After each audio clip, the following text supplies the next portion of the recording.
हमारे सभी पाठकों को प्यार भरा नमस्कार। तो हमारी आज की कहानी है, उन्हें उनकी औकात दिखानी होगी। स्वर्णा चल, तुझे लड़के के पिताजी बुला रहे हैं। स्वर्णा की माँ उसके कमरे में आकर बोली तो स्वर्णा बिस्तर पर से उठ खड़ी हुई और धीमे कदमों से माँ के पीछे चल पड़ी। स्वर्णा जैसे ही हॉल में आई तो लड़के प्रमोद की आंखें खुली की खुली रह गई। गुलाबी रंग की साड़ी में स्वर्णा बहुत खूबसूरत लग रही थी। स्वर्णा नजरें झुकाए हुए सोफे पर बैठ गई। स्वर्णा के पिता ने प्रमोद के पिता से कहा, भाई साहब, लड़की आपके सामने है, आप अच्छे से बातचीत कर लीजिए, फिर बच्चों को भी अकेले में बात कर लेने देते हैं। आखिर जिंदगी तो इन्हें ही एक साथ गुजारनी है ना। यह सुनकर प्रमोद के पिता हंसते हुए बोले, भाई, हमने तो लड़की की फोटो देखते ही पसंद कर लिया था। आज तो हम रिश्ता पक्का करने आए हैं। वैसे लेन देन की बात हो जाती तो ज़्यादा अच्छा रहता। ये सुनकर स्वर्णा अपने पिता की ओर देखने लगी। स्वर्णा के पिता ने अपनी पलकें मूंदकर उसे आश्वासन दिया और बोले, जी बताइए, क्या चाहते हैं आप। तो प्रमोद के पिता कहने लगे, देखिए भाई साहब, हमने अपने बेटे की परवरिश पर बहुत खर्च किया है, उसे उच्च शिक्षा दिलवाई है। आज वह एक मल्टीनेशनल कंपनी में काम कर रहा है, तो हमें कम से कम 30 लाख तो चाहिए ही। वैसे तो बहुत से लोग 50 लाख तक देने को तैयार हैं, लेकिन हमें तो आपकी बिटिया पसंद आ गई है, इसलिए हम आपको थोड़ी छूट दे रहे हैं। स्वर्णा के पिता संभल कर बैठते हुए बोले, देखिए भाई साहब, पढ़ाई लिखाई तो हमने भी अपनी बेटी की करवाई है और मल्टीनेशनल कंपनी में काम तो वह भी करती है। लड़के के पिता बेशर्मी से हंसते हुए बोले, लेकिन फिर भी दहेज तो आपको देना ही पड़ेगा ना, चाहे आप इसकी शादी मेरे बेटे से करवाएं या किसी और से। और वैसे भी यह सारे रुपये आपकी बेटी के भविष्य में काम ही तो आएंगे। आपने भी तो अपनी बेटे के लिए कुछ बचत करके रखी ही होगी।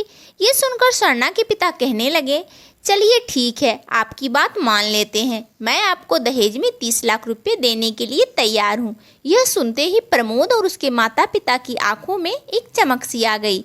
प्रमोद की माँ कहने लगी, जाओ तुम भी स्वर्णा के साथ जाकर कुछ बातचीत कर लो। स्वर्णा प्रमोद को लेकर छत पर चली गई। औपचारिक बातों के बाद प्रमोद कहने लगा, स्वर्णा तुम बहुत खूबसूरत हो, मैं जिंदगी भर तुम्हें बहुत प्यार से रखूंगा। स्वर्णा ने धीरे से मुस्कुराते हुआ कहा, थैंक यू। फिर वह कहने लगी, मुझे तुमसे बहुत जरूरी बात करनी है। प्रमोद उसकी आंखों में झांकते हुए बोला, हाँ बोलो, क्या कहना है तुम्हें। स्वर्णा ने गंभीर स्वर में कहा, मैं शादी के बाद सास ससुर के साथ नहीं रहूंगी। तुम पहले ही मेरे लिए नया फ्लैट खरीद लो। दहेज में जो रुपये तुम लोग लेने वाले हो वह फ्लैट खरीदने में काम आ जाएंगे। स्वर्णा ने बेझिझक उसके सामने अपनी बात रख दी। फिर स्वर्णा की बेशुमार दौलत के लालच और खूबसूरती के नशे में डूबे प्रमोद ने सकपकाते हुए कहा, यह तुम क्या बोल रही हो, तुम होश में तो हो। स्वर्णा की बात सुनकर प्रमोद को तेज झटका लगा था और वह एक पल में ही अपने सपनों के महल से बाहर निकलकर यथार्थ के धरातल पर खड़ा हो गया था। स्वर्णा की बात ने उसे दिन में ही तारे दिखला दिए थे। स्वर्णा बहुत ही सहज भाव से बोली, हाँ और नहीं तो क्या, मेरे मम्मी पापा तुम्हें दहेज में 30 लाख रुपए दे रहे हैं, इतने में एक बढ़िया सा फ्लैट तो बुक हो ही जाएगा। और चूंकि तुम्हारे मम्मी पापा ने अभी अभी सबके सामने यह कहा है कि वो लोग ये रुपये मेरी सुख सुविधा के लिए ले रहे हैं, तो फिर यह रुपये मेरी मर्जी से ही खर्च होंगे ना। प्रमोद बोला, मैं अपने माता पिता का इकलौता बेटा हूँ, मैं उन्हें छोड़कर दूसरी जगह रहने के लिए कभी नहीं जाऊंगा। तुम्हें मेरे साथ मेरे घर पर ही रहना होगा। स्वर्णा की मुख मुद्रा कठोर हो गई और वो चुटकी बजाते हुए बोली, ओ हेलो मिस्टर, एक मिनट, शायद तुम भूल रहे हो कि नीचे बड़ों ने मिलकर तुम्हारा सौदा पक्का कर दिया है। तुम्हारे मम्मी पापा ने तुम्हें 30 लाख के बदले मुझे बेच दिया है। अब तुम मेरे हो, समझे तुम। तो तुम्हें मेरे साथ रहना पड़ेगा, जहाँ मैं चाहूँ।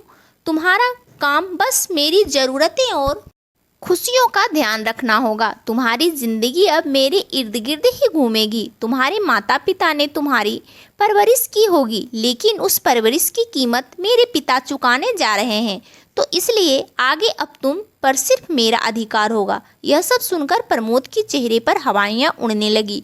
वो घबराता हुआ बोला, ना तो मुझे दहेज चाहिए और ना तुम्हारी जैसी पत्नी, समझे तुम अपने लिए कोई और दूल्हा खरीद लेना। इतना कहकर वह सीढ़ियाँ उतरता हुआ सीधा नीचे हॉल में आ गया। तब तक उसके मम्मी पापा हंसी खुशी मिठाई खा रहे थे। बेटे को देखते ही उसके पिता कहने लगे, आओ बेटा, रिश्ता पक्का होने की खुशी में तुम भी मुंह मीठा कर लो। प्रमोद हड़बड़ाते हुए कहने लगा, नहीं पापा, मुझे 30 लाख रुपए नहीं चाहिए और ना ही इन लोगों की बेटी। आप लोग यहाँ से चलिए। यह सुनकर उसके पापा गुस्से में बोले, बेटा तुम्हें होश भी है? तुम क्या कह रहे हो? इतनी सुंदर सुशील लड़की है, इतना अच्छा घर परिवार है इनका, ऐसा रिश्ता हमें और कहाँ मिलेगा? हमें तो ऐसी ही प्यारी बहू चाहिए थी। इतना कहकर उन्होंने प्रमोद को गुस्से से घूरा तो प्रमोद अपने माथे से पसीना पोंछते हुए बोला, पापा आपको पता भी है यह लोग हमारे साथ क्या करने वाले हैं? उधर स्वर्णा बोल रही है कि उसके पापा ने मुझे उसके लिए खरीद लिया है और हमें अपनी अलग गृहस्थी बसानी होगी। इसके पापा दहेज में जो रुपए देने वाले हैं उससे वह अपने लिए नया फ्लैट खरीदना चाहती है जिसमें हम लोग अलग रहेंगे। क्या आपको अपने बेटे से अलग रहना मंजूर है? यह सुनकर प्रमोद के पिता गुस्से में स्वर्णा के पिता से बोले, यह क्या बकवास है? स्वर्णा के पिता मुस्कुराते हुए बोले, बकवास नहीं, यह बात तो न्याय संगत है। हम लड़की भी दें, रुपये भी दें, लड़का भी आपका, बहू भी आपकी और रुपये भी आपके, सब कुछ आपका कैसे हो सकता है? रुपये हमने दे दिए तो लड़का हमारा हुआ ना। चलिए, कोई और बात नहीं, आपको उन रुपयों से फ्लैट ना खरीदना हो तो कोई बात नहीं, अपनी बेटी को नया फ्लैट मैं खुद खरीद कर दे दूंगा। लेकिन प्रमोद की परवरिश से लेकर उसकी पढ़ाई लिखाई तक का सारा खर्चा जब मैंने दे दिया है तो इसलिए आज से लड़का अब मेरा हुआ ना।